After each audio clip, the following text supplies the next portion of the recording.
Hello, I'm Matt Guyan, and today we're going to talk about the devil.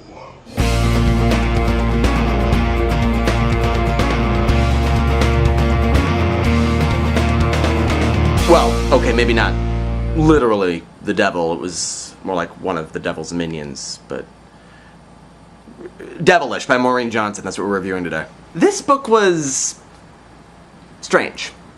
Well, I mean, okay, it's Maureen Johnson, so you'd expect it to be a little strange, but yeah, it's strange even for her. This is Maureen Johnson's fourth book, and also the fourth book of hers that I've read, and it's really unlike her other novels. What I mean by that is that her first three novels, The Key to the Golden Firebird, The Bermuda's Triangle, and 13 Little Blue Envelopes, all focused on human interaction and the nature of relationships. And her other novels are very much rooted in the real world, whereas this deals more with the supernatural. It's kind of like a cross between one of the early episodes of Buffy the Vampire Slayer and one of the better sitcoms on Disney's teen lineup.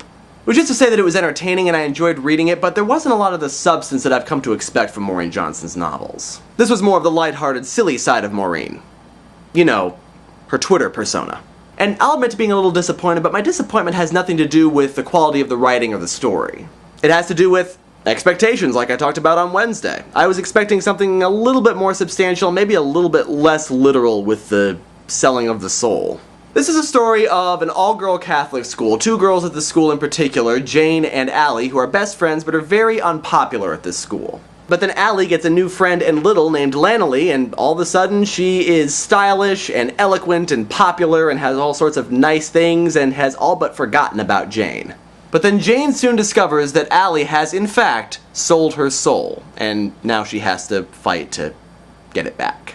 Now nothing in this narrative really surprised me, though I will admit I was a little thrown by the sporadic romance. Kind of came out of nowhere and it didn't really feel necessary. You don't have to throw romance into every story.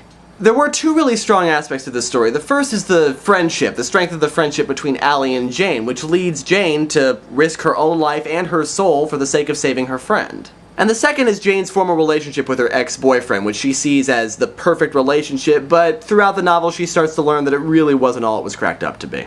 But strong though these elements were, they weren't really developed well enough for my taste. They just both felt really rushed. I never really got a sense of the strong bond between Allie and Jane, nor did I get a sense of the relationship that used to exist between Jane and her ex-boyfriend.